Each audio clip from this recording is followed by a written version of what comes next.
So we are back to hey guys, what's up? You know my name is Saiful. So guys আমি আজকে আপনাদের সাথে discuss করব কয়েকটি এন্ট্রি লেভেলের ফোন নিয়ে। সো আপনাদের যাদের বাজেট 10 থেকে 12,000 টাকার মধ্যে ভিডিওটা বেসিক্যালি তাদের জন্য। সো ভিডিওটি স্কিপ না করে এন্ড পর্যন্ত দেখুন এন্ড ভিডিওটিতে একটি লাইক দিয়ে দিন এন্ড নতুন ভিউয়ার্স হয়ে থাকলে সাবস্ক্রাইব করে পাশে থাকা বেল বাটনটি প্রেস করে দিন and without wasting any time let's begin the show. Entry level বাজেটের কাস্টমারদের কথা চিন্তা করে রিয়েলমি তাদের নার্জো সিটি সংযোজন করে দিয়েছে। আপনারা হয়তো অনেকেই জানেন রিসেন্টলি থাইল্যান্ডে রিয়েলমি 6 নামে একটি ফোন লঞ্চ হয়েছিল, যেটা কিনা বাংলাদেশে এসেছে রিয়েলমি নার্জো 10 নামে। ফোনটিতে থাকছে 6.5 inches mini drop notch display, যার রেজলিউশন হচ্ছে 720x1600 পিক্সেলস এবং 20.9 রেশিওর সাথে থাকছে 270 ppi ডেন্সিটি অ্যান্ড সাথে থাকছে কর্নিং গোরিলা গ্লাস 3 এর প্রোটেকশন। ফোনটির ব্যাক সাইডে থাকছে polycarbonate plastic body and rear fingerprint sensor. ফোনটির ক্যামেরাতে থাকছে ট্রিপল ক্যামেরা সেটআপ, যার মেইন ক্যামেরাটি হচ্ছে 12 মেগাপিক্সেল এবং থাকছে 2 megapixel macro lens and 2 megapixel depth sensor. Front ক্যামেরায় দেওয়া হয়েছে 5 মেগাপিক্সেলের এবং ফিচার্স হিসেবে থাকছে LED flash HDR panorama HDR. And পারফরমেন্সের কথা বলতে গেলে ফোনটিতে থাকছে MediaTek Helio G78 powerful gaming processor. CPU হিসেবে থাকছে অক্টাকোর 2.2 গিগাহার্টজ এবং জিপিইউতে থাকছে মালি G52। ফোনটি অ্যান্ড্রয়েড 10 এর সাথে রিয়েলমি এর নিজস্ব ইউর সাথে রান করবে এবং র্যাম হিসেবে থাকছে 3GB এবং রম হিসেবে থাকছে 32GB এবং সাথে থাকছে ডেডিকেটেড কার্ড স্লট, যেখানে 512GB প্রতি এক্সট্রা মেমোরি কার্ড ইউজ করা যাবে। অ্যান্ড ব্যাটারিতে থাকছে 5000 মিলি অ্যাম্পের বিগ ব্যাটারি এবং সাথে থাকছে USB Type-C 8 সাপোর্ট অ্যান্ড 10 ওয়াটের চার্জার। ফোনটি এখন বাংলাদেশের মার্কেটে অ্যাভেলেবেল পাওয়া যাচ্ছে, যার 332 এর আনঅফিসিয়াল প্রাইস হলো 9500 টাকা অ্যান্ড 332 এর অফিসিয়াল প্রাইস হলো 10990 টাকা। সো আপনাদের বাজেট যদি 10 থেকে 11,000 টাকা হয়ে থাকে তাহলে আপনারা এই ফোনটি পারচেস করতে পারেন। আমাদের এর পরের ফোনটি হচ্ছে স্যামসাং M11। এন্ট্রি লেভেল বাজেটের কাস্টমারদের কথা চিন্তা করে স্যামসাংও কিন্তু তাদের M সিরিজের নতুন ফোন সংযোজন করতে যাচ্ছে। সবচেয়ে মজার ব্যাপার হচ্ছে যে এই ফোনটিতে থাকছে কোয়ালকম স্ন্যাপড্রাগনের প্রসেসর। ফোনটিতে থাকছে PLS TFT ক্যাপাসিটিভ ডিসপ্লে, যার সাইজ হচ্ছে 6.4 ইঞ্চিস এন্ড রেজলিউশন হচ্ছে 720x1560 পিক্সেলস অ্যান্ড 19.59 রেশিওর সাথে থাকছে 268 ppi ডেন্সিটি।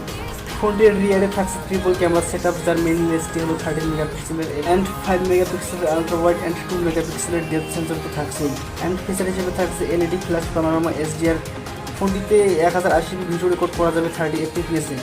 ফোনটিতে থাকবে অ্যান্ড্রয়েড 10 এর সাপোর্ট, যেটা স্যামসাংয়ের নিজস্ব ইউআর সাথে রান করবে এবং চিপসেট হিসেবে থাকছে কোয়ালকম স্ন্যাপড্রাগন 450 এর 14 ন্যানোমিটার প্রসেসর। সিপিইউ হিসেবে থাকছে অক্টা-কোর, যার ক্লক স্পিড হলো 1.8 GHz কোরটেক্স 153 অ্যান্ড জিপিইউ হিসেবে থাকছে Adreno 506। ফোনটিতে micro SD XC dedicated card slot use করা হয়েছে। ফোনটি 3GB এবং 4GB র্যাম ভ্যারিয়েন্টে পাওয়া যাবে অ্যান্ড রিয়ারে থাকছে ফিঙ্গারপ্রিন্ট সেন্সর। তবে দুঃখজনক ব্যাপার হচ্ছে যে এখানে থাকছে না কোনো কর্নিং গোরিলা গ্লাসের প্রোটেকশন এবং এই ফোনটিতেও পাবেন 5000 মিলি অ্যাম্পের big battery and USB Type-C এর সাপোর্ট এবং এখানে থাকছে 15 ওয়াট ফাস্ট চার্জার। ফোনটি কিছুদিনের মধ্যে বাংলাদেশের মার্কেটে অ্যাভেলেবেল পাওয়া যাবে, যার আনঅফিসিয়াল প্রাইস 10 থেকে 12,000 টাকার মতো হবে। সো আপনারা যারা এই বাজেটে স্যামসাংয়ের কোয়ালকম স্ন্যাপড্রাগন প্রসেসর চাচ্ছেন, সো তাদের জন্য এই প্যাকেজটি অসাধারণ হবে। পরের ফোনটি হচ্ছে Realme 5i। এই ফোনটিতে থাকছে অসাধারণ ফিচার্স। ফোনটিতে থাকছে 6.52 IPS LCD ডিসপ্লে, যার রেজলিউশন হচ্ছে 720x1600 পিক্সেলস অ্যান্ড 20.9 রেশিওর সাথে থাকছে 269 ppi ডেন্সিটি। ফোনটির ব্যাক সাইডে থাকছে polycarbonate body and rear fingerprint sensor এবং সাথে থাকছে Corning gorilla glass 3 protection. And ক্যামেরার কথা বলতে গেলে ফোনটিতে থাকছে কোয়াড ক্যামেরা সেটআপ, যার মেইন ক্যামেরাটি হচ্ছে 12 মেগাপিক্সেলের এবং সাথে থাকছে 8 মেগাপিক্সেলের আলট্রা ওয়াইড অ্যান্ড 2 মেগাপিক্সেলের ম্যাক্রো লেন্স এবং 2 মেগাপিক্সেলের ডেপথ সেন্সর। ফোনটির সেলফি ক্যামেরা হিসেবে ইউজ করা হয়েছে 8 মেগাপিক্সেলের।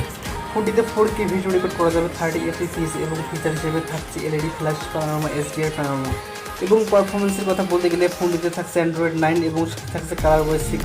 চিপসেট হিসেবে এখানে থাকছে কোয়ালকম স্ন্যাপড্রাগন 665 11 ন্যানোমিটারের চিপসেট, যেটি কিনা এত কম দামে এক্সপেক্ট না করলেই চলে। সিপিইউ হিসেবে থাকছে অক্টা-কোর, যার ক্লক স্পিড হলো 2.2 GHz অ্যান্ড জিপিইউ হিসেবে থাকছে Adreno 610, যার ফলে হেভি গেমগুলি স্মুথলি প্লে হবে কোনো প্রকার ল্যাগ ছাড়াই।